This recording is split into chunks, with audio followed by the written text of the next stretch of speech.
Todos, hoy en este nuevo vídeo voy a hablar de Marrocos. Bueno, uno de los grandes del expresionismo abstracto-americano. Nació en 1903 en Letonia, en el seno de una familia judía. Su padre tuvo que emigrar a Estados Unidos, a Portland, Oregón. Su familia la familia de Marrocos se dedicaba a la farmacéutica. Y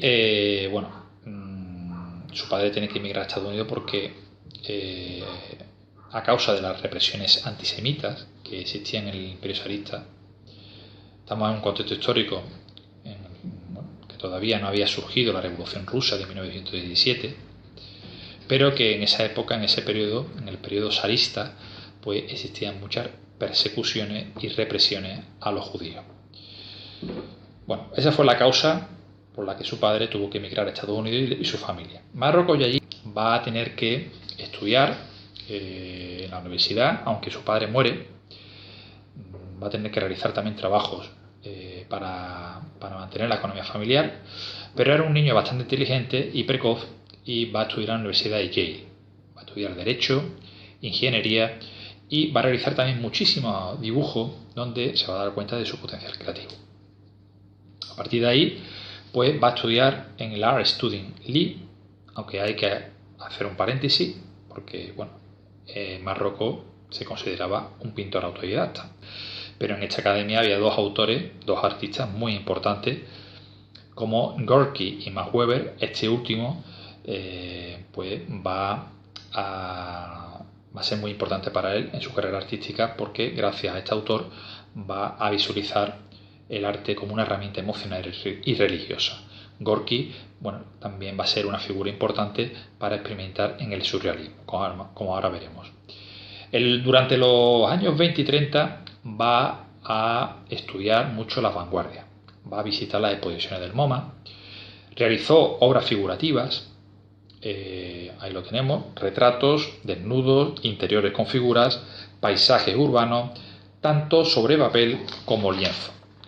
Va a realizar también rostros planos y sin rasgos y figuras atenuadas que se funden con el marco arquitectónico, como ocurre en su exploración del metro de Nueva York.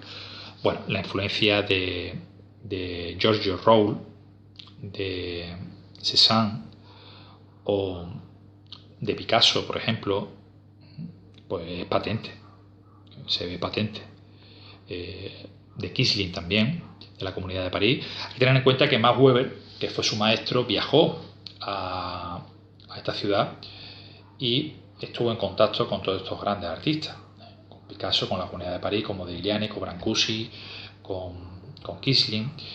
Y eso también se ve en la obra de este grandísimo autor, Max Weber, y gracias a esa visión de este pintor, pues Marrocos va a beber mucho y va a estudiar, va a beber mucho las teorías de Max Weber y va a estudiar en esa actividad a la vanguardia, donde en las primeras obras figurativas del autor ruso pues se ve esa influencia de la Comunidad de París.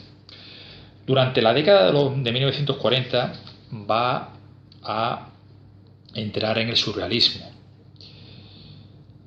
y va a experimentar muchísimo, va a realizar obras bastante extravagantes.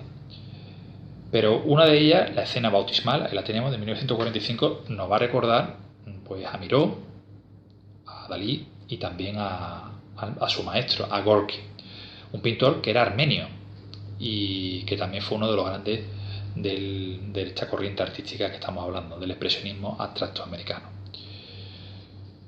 Fue integrante de esta corriente y fue una institución, aunque Marrocos no estaba de acuerdo ni mucho menos con los postulados de esta tendencia artística, sobre todo con la pintura gestual y la pintura automática o surrealista.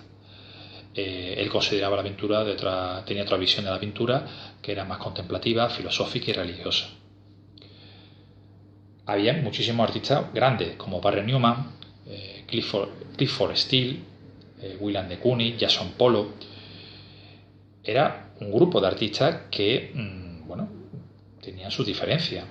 Hay que comentar que cuando se habla de expresionismo abstracto-americano, pues podemos llegar a comprender e incluso a confundir un poco. Dice, vamos a ver, es una tendencia artística donde hay una homogeneidad, ¿no? Hay un estilo y por lo tanto le han puesto ese nombre, ¿no? No, no es así. Es todo lo contrario. Los integrantes de este grupo tenían su impronta, que es verdaderamente lo grandioso y yo creo que es lo que salvó la segunda mitad del siglo XX, porque después de Picasso no había nada. Incluso muchos artistas consideraban al pintor malagueño insuperable. Y gracias a la segunda mitad del siglo XX y gracias a estos artistas tan genuinos y con un potencial creativo bestial, Philip Houston, William de Kooning, como ha dicho Barry Newman, fueron artistas muy experimentales y superaron estéticamente pues todo lo establecido ya en la primera mitad del siglo XX, sobre todo basándose en la abstracción de Kandinsky y también en la figuración como Gauguin o Cézanne. De hecho, Philip Houston empezó por la abstracción y terminó siendo un pintor figurativo. Incluso, pues este autor ha tenido, ya hablaremos en otro vídeo de él, pero ha tenido mucha influencia en el cómic y sobre todo en los dibujos animados que actualmente ven los niños en la televisión. Al comienzo de la década de los 50, Marc Rocco va a alcanzar un lenguaje abstracto personal. Va a realizar pues su obra más importante, más genuina, los campos de color. Una pintura que parece una pintura borrosa, que da la sensación de estar flotando en el lienzo. Plasma una onda radiactiva sobre la tela y son pinturas en grandes formatos que parecen sencillamente, cuando estamos ante una obra de este autor, pues da la sensación de que estamos ante una puerta tridimensional hacia otro mundo. Protegido de Peking-Uggen, este autor alcanzó la fama de manera rápida, más obras que he mencionado, que crea una atmósfera pues mística, religiosa, da una sensación de estar en espacios vertiginosos y contemplativos, y sobre todo ceremoniales también. Pues gracias a todos esos elementos y gracias a esa innovación que hizo Marc Rocco en su carrera artística, pues era una institución. Fue protegido, como he comentado, por Peking-Uggen y Estados Unidos en la segunda mitad del siglo XX, Nueva York era la capital mundial del arte, tenía que reivindicar a Estados Unidos a sus autores. Europa estaba Picasso, la Comunidad de París. Ya en esta época pues están surgiendo los movimientos importantes, el informalismo, también el Abru, el grupo Cobra y este autor va a influir muchísimo en artistas del siglo XX y del siglo XXI. Anne Reinhardt, Joseph Albert son dos claros ejemplos donde se puede ver la influencia de Marc Rocco. Baselik, pilar fundamental en el neoexpresionismo, pues va a tener que analizar la obra figurativa del autor ruso, sobre todo en su primera etapa. Y si entramos en el maravilloso mundo de la Proust, el autor francés Dufay va a tener que realizar esas obras. Cuando realiza esas obras tan maravillosas, ¿no? Esas composiciones planas donde prevalece la textura, va a tener que contemplar la obra de Marc Rocco. Un autor que a finales de los años 60 pues va a realizar o configurar unas obras bastante genuinas, oscuras, tétricas. Muchos críticos han asociado esta obra con su muerte. Murió en 1970 a causa de un suicidio. Él padecía una depresión severa y muchos críticos, de manera simplista a mi modo de ver, pues han analizado la obra lo relacionan con su enfermedad, la enfermedad que tuvo, la enfermedad mental que tuvo. Cosa que yo veo que es un error, es un claro ejemplo de que estos críticos fueran coadyuvantes del sistema elitista. Y todavía existen críticos que siguen estimulando y aseverando pues esta teoría de la figura del artista maldito, cosa que yo pues creo que es muy negativo para los artistas actuales y sobre todo para la historia del arte y también para los espectadores, ¿no? Porque desgraciadamente existe un analfabetismo visual considerable, como menciona María Caso, una de las grandes educadoras artísticas de este país. Comentar que fue un artista completísimo.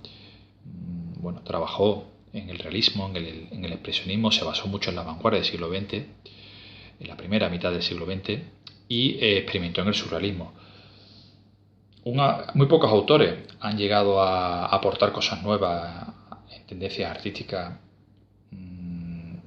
tan innovadoras, ¿no?, como el surrealismo, ¿no? Marrocos lo hizo. Y también lo hizo en el expresionismo, como he comentado, y en el realismo. Lo digo porque hay muchos comentarios en internet donde se afirma de que este autor está sobrevalorado. Bueno, yo creo que es un absurdo.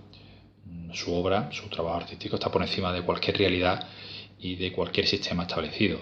Sí es verdad que existe un sistema capitalista que pone precio a todo, pero bueno, su obra es incalculable.